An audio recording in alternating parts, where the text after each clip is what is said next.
이제 하나님 말씀을 봉독하겠습니다. 시편 119편 97절에서 100절까지 말씀. 시편 119편 97절로 100절입니다.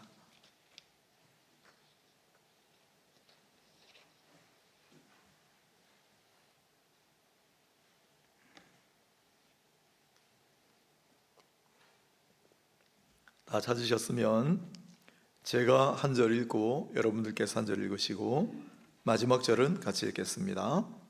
894페이지 구약성경 시편 119편 97절을 제가 먼저 읽겠습니다. 내가 주의 법을 어찌 그리 사랑하는지요, 내가 그것을 종일 작은 소리로 읊조리나이다. 주의 계명들이 항상 나와 함께하므로 그것들이 나를 원수보다 지혜롭게 하나이다. 내가 주의 증거들을 늘 읊조림으로 나의 명철함이 나의 모든 스승보다 나으며 주의 법도들을 지킴으로 나의 명철함이 노인보다 나으니이다. 아멘. 오늘은 잘 알려진 시편 119편을 중심으로 누가 진정한 개혁가인가 제목으로 말씀을 전하려고 합니다. 내일이 바로 종교개혁 기념일이에요. 그래서 최근 종교개혁 관련된 얘기를 많이 했습니다. 역사적으로도 우리가 알아야 할 뿐만 아니라 개인적으로는 물론 하나님 말씀으로 은혜를 제일 많이 받고, 그러나 우리 신앙의 선배들을 통해서 저는 많은 도전과 영감과 은혜를 받았습니다. 또 종교개혁도 마찬가지요.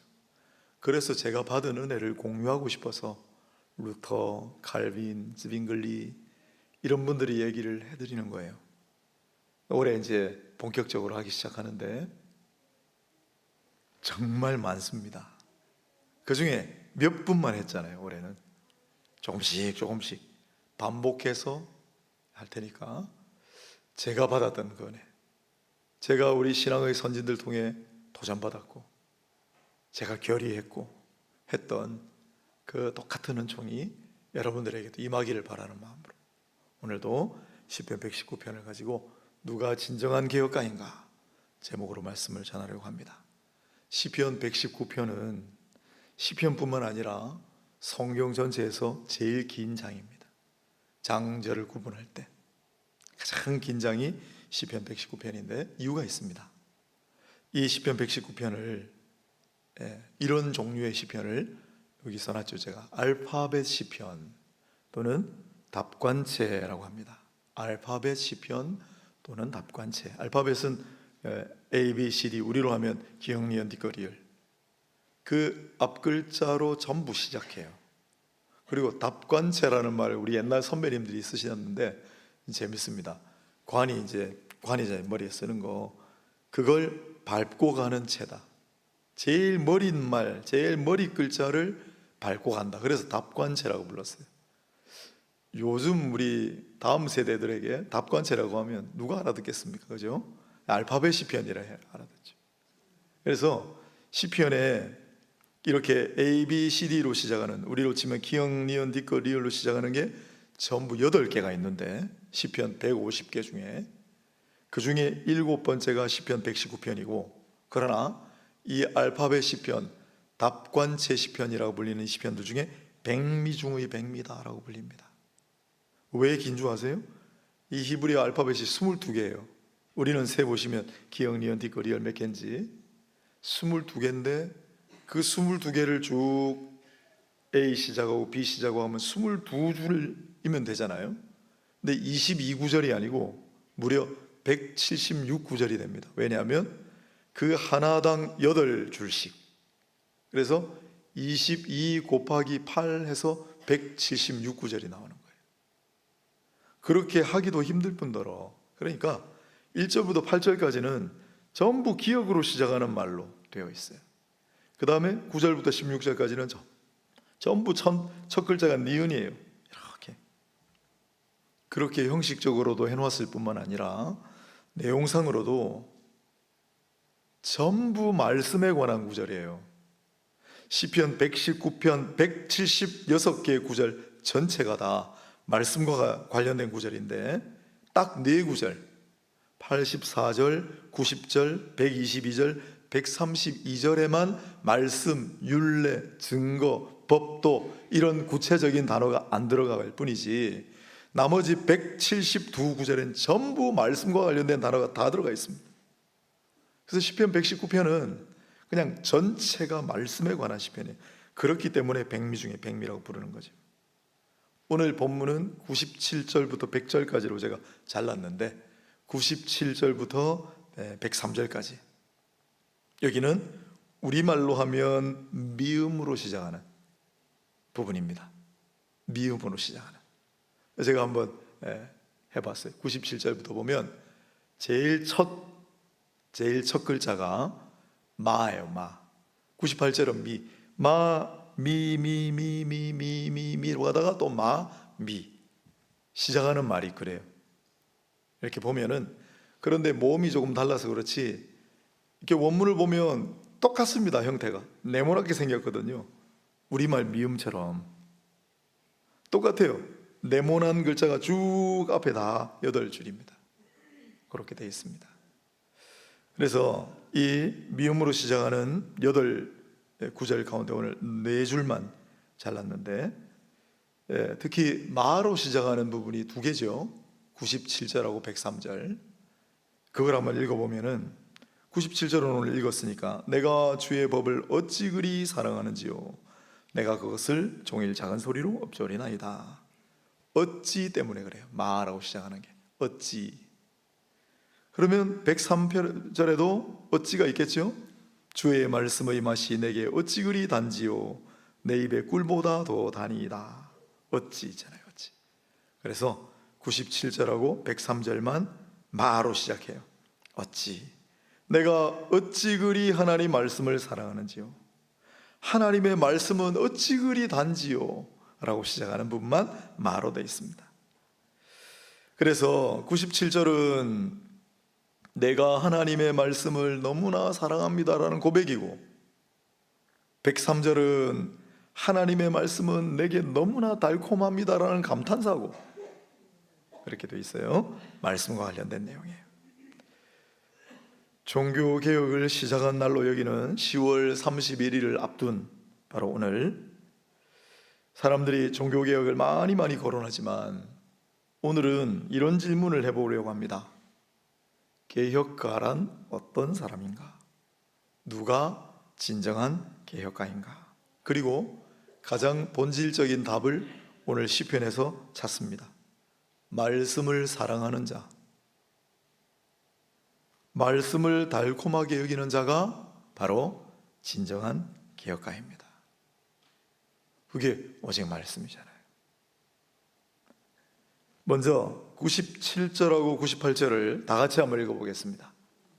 아까 읽었지만 97절, 98절 이어서 읽어보겠습니다. 내가 주의 법을 어찌 그리 사랑하는지요 내가 그것을 종일 작은 소리로 읊조리나이다.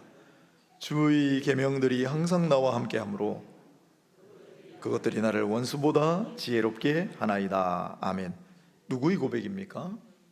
다윗의 고백입니다. 다윗의 고백입니다. 다윗은 그런 사람이었습니다. 하나님의 말씀을 누구보다도 사랑하고, 그래서 항상 말씀을 가까이 하고, 항상 있죠 98절에. 그리고 99절에 종일 말씀을 묵상한다. 항상 말씀을 가까이 하고 종일 하나님 말씀을 읊조리는, 말씀을 너무나 사랑하는 사람이 다윗이었습니다. 그랬기 때문에 다윗은 누구보다도 지혜로웠고, 원수들, 대적들이 너무 많았는데 다 슬기롭게 물리쳤어요. 말씀으로 인해. 그래서 다윗은 새로운 세상을 열었습니다. 잘 아시겠지만은 법궤를 되찾아오고, 성전을 비록 짓지는 못했지만은 성막의 질서를 회복하고, 제사장들을 강화하고, 레위인들을 중용하고, 찬양대를 조직했습니다. 무엇보다도 말씀의 사람이었고, 말씀을 사랑하고, 말씀을 순종하고, 말씀을 찬양하는 본을 보인 인물이 바로 다윗입니다. 그래서 다윗이 교회와 세상을 바꿀 수 있었던 거예요. 종교개혁자 루터도 마찬가지였습니다. 누군가는 루터를 종교개혁의 활화산이라고 불렀습니다. 종교개혁의 활화산, 활화산같이 불타는 사람 루터. 그랬으니까 종교개혁을 했겠죠. 그런데 아마 루터가 들으면 조금 섭섭해할지 몰라요. 루터에게 종교개혁의 활화산이라기보다는 말씀의 사람이라고 부르면 아마 더 기뻐하리라고 생각합니다. 루터는 교회를 담임하지 않았습니다. 교수였잖아요, 원래. 교회를 담임하지 않았는데도 설교를 무진장 많이 했습니다. 찾아오는 사람들, 신방을 원하는 사람들 다 설교, 하루에도 두세 번, 일주일에도 여러 번. 1522년에 1년에 117번 설교했대요. 별로 놀라지도 않으셔요. 예. 저는 몇 번이나 설교할까요? 52번은 무조건 하죠. 52주니까 새벽에도 많이 하잖아요. 수요일에도 하죠. 금요일에도 할 때가 있죠. 저도 아마 육박하지 않을까. 한국 교회 목사들이 설교를 많이 하는 거예요. 미국이나 다른 유럽의 목사님들이 저거 보면 깜짝 놀래요. 와, 어떻게 그걸 할 수가 있느냐. 이듬해에는 137번 설교했다는 기록이 남아 있습니다. 교회를 목회하지도 않았는데 어떻게 이렇게 설교를 많이 했을까? 뿐만 아니라 엄청난 저작을 남겼습니다. 전집이 94권인데 제가 칼빈 전집을 가지고 있습니다. 물론 칼빈의 모든 저작을 가지고 있는 건 아니고 칼빈이 성경 주해한 책을 전부 다 가지고 있습니다. 제가 산 게 아니고 참 감사해요. 제가 이제 신학을 시작했던 그 교회에 여자 전도사님이 계셨는데 말씀을 참 순종하는 분이었어요. 대전중앙교회 다니셨는데 목사님이 칼빈 성경 주해집을 사면 좋다 해가지고 다 사놓으신 거예요. 사가지고 한 번도 안 보셨대요. 그 제가 신학을 하게 되니까 저한테 선물로 주셨습니다. 얼마나 감사한지. 제가 지금도 제 꼬지에 소중하게 넣어놓고 볼 때마다 그분 생각하고 지금도 제가 가끔씩 전화합니다. 너무 고마워가지고. 칼빈 성경주해. 그런데 이 루터는 칼빈의 저작보다 2배 이상을 남겼기 때문에 당연히 저에게는 루터의 전집이 없습니다. 다 살 수도 없고 또 우리가 루터 교회를 따르지 않기 때문에 뭐 사야 될 필요도 없고 그래서 안 가지고 있습니다만은 루터는 저작을 엄청나게 했고 설교를 많이 했는데 무엇보다도 성경 연구를 게을리하지 않았다. 루터는 성경을 읽고 또 읽었습니다. 생각해 보세요. 누구보다도 성경을 정독하고 누구보다도 성경의 의미를 깊이 연구했던 사람 루터예요. 왜냐하면 라틴어로 되어 있던 성경을 독일어로 번역한 최초 인물이기 때문에 그래요. 이게 무슨 뜻일까? 이걸 어떻게 번역하면 좋을까? 우리 독일말, 우리말에는 이게 적당한 말이 뭐가 있을까를 끊임없이 생각하고 성경을 얼마나 많이 들여다봤겠어요. 원래 성경 박사였고 제일 먼저 교수 사역을 할 때도 성경 강의를 제일 먼저 했습니다. 그런데 루터가 119편을 통해 크게 깨닫는 게 하나 있습니다. 어떻게 하면 성경을 잘 이해할 수 있을까? 물론 기도하고 말씀 묵상하고 연구를 하는 것이지만은 루터가 퍼뜩 깨달은 것은 고난이야말로 성경 하나님 말씀을 깊이 있게 깨닫게 하는 하나님의 도구라는 거. 그게 시편 119편에 있어요. 67절하고 71절에 있습니다. 67절을 한번 보실까요? 고난 당하기 전에는 내가 그릇 행하였더니 이제는 주의 말씀을 지키나이다. 71절을 보십시오. 고난 당하는 것이 내게 유익이라 이로 말미암아 내가 주의 율례를 배우게 되었나이다. 고난을 당하고 보니까 비로소 내가 하나님 말씀을 참되게 깨닫고 하나님 말씀을 참되게 깨달으니 비로소 그 말씀을 바르게 지킬 수 있었다. 다윗과 루터는 공통점이 많은데 바로 이 다윗의 고백이 루터의 고백이 된 것처럼 둘은 엄청난 고난을 겪었다는 점에서도 공통점이 있습니다. 그러나 이 엄청난 고난이 두 사람을 말씀과 분리하지 못했다. 오히려 고난이 깊어가면 깊어갈수록 더욱 말씀을 사랑하고 말씀에 의지하게 만들었죠. 둘을 말씀의 사람 되게 하는데 고난이 큰 역할을 했습니다. 칼빈도 마찬가지고요. 우리도 따라서 다윗과 루터와 칼빈 같은 말씀의 사람이 되기를 바랍니다. 말씀을 사랑하고 말씀을 사모하는 사람 뿐만 아니라 어떤 고난이 찾아와도 찾아올수록 더욱 말씀을 신뢰하고 말씀을 의지하는 그런 사람이 되기를 바랍니다. 그러면 우리도 나의 삶과 우리의 교회와 이 시대와 세상을 변화시키는 진정한 개혁가들이 될 수 있습니다. 결국 우리와 또한 교회와 시대와 역사를 변화시키는 것은 하나님의 말씀이기 때문입니다. 이제 99절과 100절을 또 한번 읽어봅시다. 99절과 100절을 이어서 읽겠습니다. 내가 주의 증거들을 늘 읊조림으로 나의 명철함이 나의 모든 스승보다 나으며 주의 법도들을 지킴으로 나의 명철함이 노인보다 나으니이다.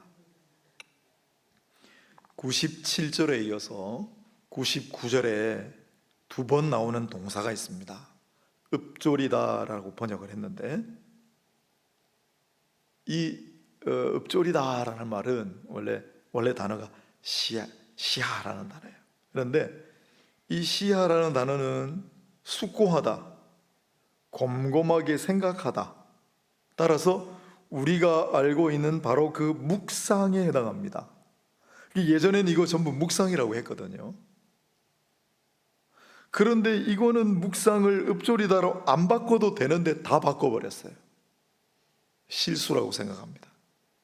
그래서 다음번에 성경 번역할 때 나한테 맡기면 제가 다시 묵상으로 환원하겠습니다. 왜냐하면 작은 소리로 읊조리다로 묵상을 바꾼 경우에 그 묵상은 진짜로 작은 소리로 읊조리다를 나타내는 단어고, 그냥 곰곰이 생각하다, 숙고하다를 나타내는 단어가 또 있는데 그게 여기에 해당해요. 그런데 묵상이라고 해서 묵상을 전부 읊조리다로 다 바꿔버렸어요. 뭐 완전히 틀린 건 아니지만 그래도 오늘 본문의 읊조리다는 묵상이라고 해야 합니다. 즉 97절에 보면 내가 주의 법을 너무나 사랑하기 때문에 종일 묵상한다라고 되어 있는 거예요. 99절에도 내가 주의 증거들 말씀드립니다. 내가 주의 말씀들을 늘 묵상한다, 종일 묵상한다, 항상 묵상한다, 이렇게 되어 있는 거예요. 하나님의 말씀을 종일 항상 묵상하고 또 묵상하기 때문에 모든 스승보다 명철하고 노인보다도 명철하다라고 되어 있는 겁니다. 다윗은 말씀을 묵상하는 자였습니다. 여러분, 말씀을 묵상한다는 게 뭘까요? 말씀을 단순히 읽는 것을 넘어서 그 말씀을 깊이 생각하고, 무슨 뜻이지? 어떤 의미인가를 거듭해서 숙고하고. 다윗은 그런 사람이었다. 루터도 말씀을 묵상하는 자였습니다. 성경을 읽으면서 끊임없이 생각하고, 아까 말씀드렸지만 특히 어떻게 번역해야 할지를 숙고하면서 성경에 대한, 하나님 말씀에 대한 이해가 깊어지고 넓어졌습니다. 칼빈도 마찬가지였어요. 그들은 전부 말씀을 묵상하는 사람들이었습니다. 성경은 말씀 묵상을 강조합니다. 개혁가란 어떤 사람입니까? 막 행동하고 뭔가를 바꾸고 그런 이미지를 떠올리시겠지만은, 개혁가란 이처럼 성경이 강조하는 말씀 묵상의 대가들이었다라고 먼저 생각하셔야 합니다. 그럼에도 불구하고 오랜 세월 동안 묵상은 무시당하거나 오해받기 십상이었습니다. 왜냐하면 다른 종교에도 묵상이 있어요. 명상이라고 불러요. 그래서 우리 교회에서 묵상을 강조하고 묵상을 훈련을 하면은 이상하게 바라보는 분들이 있습니다. 신학자 제임스 패커, 제가 한 번씩 소개하는 분, 얼마 전에 돌아가셨죠. 마지막 남은 청교도, 그런 평가를 듣던 분입니다. 신학자 제임스 패커는 묵상은 실종된 분야다, 이 훈련에 대한 무지로 인해 우리는 엄청난 손해를 보고 있다라고 했습니다. 또 나치 독일 치하에서 저항했던 저항의 상징 본회퍼, 나중에 이제 현대판 순교자가 됐죠. 그 본회퍼가 나치 독일로 돌아갔어요. 미국에 있다가. 미국에서 교수가 됐기 때문에 제일 발달한 미국, 전쟁의 위협이 없는 미국에서 편안하게 노후를 보낼 수 있었음에도 다 내려놓고 나치 독일로 다시 돌아갔잖아요. 거기서 죽었습니다. 나치 독일에서 기독교를 탄압했기 때문에, 그러나 지하 신학교를 세웠어요. 다음 세대를 양성해야 된다. 그리고 매일 아침마다 30분씩 성경 묵상을 시켰다고 합니다. 그런데 제대로 지키는 학생들이 거의 없었다고 합니다. 왜요? 묵상하라고 해놓으니까 밀린 잠들을 자더랍니다. 그리고 숙제를 하는 학생들이 있고 다른 일을 하는 경우가 허다했다. 금요일 날 가끔씩 제가 묵상 기도를 좀 같이 하자고 하는데, 여러분 묵상 훈련을 한번 해보세요. 한 30분 정도 가만히 생각을 하는 겁니다. 그러나 아무 생각이나 해서는 안 되고 말씀과 관련돼요. 그날 본문을 읽고 그 말씀을 깊이 생각하고, 그게 어려우시면 예수 그리스도의 십자가를 깊이 묵상하고, 그게 어려우시면 성령께 간구하여 성령이여 은혜를 주소서, 그렇게 한번 한 30분 동안 묵상을 한번 해보세요. 현대인들에게 너무나 부족한 그런 훈련입니다. 쉽지는 않은 거죠. 그러니 패커 같은 사람, 본회퍼 같은 사람이 우리가 묵상을 제대로 안 해서 손해를 본다, 지키는 자들이 없었다 그러죠. 그러나 다윗이나 루터나 칼빈 같은 이들은 묵상을 소중하게 여겼습니다. 그리고 그걸 잘 본받아 쭉 이어 지켜온 사람들이 있어요. 우리 선배들. 그래서 묵상하는 질문법이란 걸 개발을 하고 그게 지금까지도 내려와요. 특히 말씀을 묵상하는 법. 말씀을 읽고 이 말씀을 묵상한다는 것은 어떤 것인가? 제가 제자 훈련할 때는 꼭 가르치는데, 또 배우신 분들은 상기할 겸 처음 듣는 분들은 한번 보세요. 질문법이에요. 우리 신앙의 선배들이 성경 말씀을 읽고 그 말씀을 가만히 생각하면서 이 말씀 속에 내가 고백해야 할 죄를 발견하게 하는가? 내가 피해야 할 행동이 있는가? 그 말씀을 통해서 내가 무언가를 해야 할 명령을 주시는가? 내가 붙들고 나갈 의지할 약속이 있는가? 그 말씀 안에. 아니면 내가 본보기 삼고 나아갈 귀한 샘플이 있는가? 화면이 있습니다. 한 장 넘기시면, 그 다음, 작아서 안 보이실지 모르겠는데, 말씀 속에 이 말씀을 읽으니까 문득 떠오르는 죄가 있는지, 이 말씀을 가만히 생각하니 이 말씀을 통해 뭔가 나보고 뭘 하라고 하시는 것 같단 말이에요. 이 말씀을 통해 퍼뜩 내가 이거 순종해야 되겠구나 명령하시는 것 같아요. 말씀을 가만히 생각하니까 이 말씀을 통해 뭔가를 나한테 약속하시는 것 같아요. 좋은 거죠. 말씀을 가만히 생각하니까 그 말씀 가운데 있는 나도 이렇게 해야 되겠다, 이게 5개가 예고. 그래서 말씀을 깊이 생각한다는 것, 말씀을 곰곰하게 숙고한다는 것은 이런 것이다. 우리 신앙의 선배들은 이걸 끊임없이 훈련해 왔습니다. 묵상 훈련입니다. 그래서 말씀을 곱씹고 말씀을 생각하고 말씀을 적용하고. 사랑하는 여러분, 말씀을 이해해야지 따를 수 있지 않겠습니까? 무슨 말인지도 모르는데 어떻게 순종을 해요? 오늘 본문의 99절로 100절을 읽으셨는데, 주의 증거들을 묵상함으로 100절에 주의 법도들을 지키는 겁니다. 말씀을 곰곰이 생각해서 그 말씀이 뭘 뜻하는지를 알아야만 그걸 지키죠.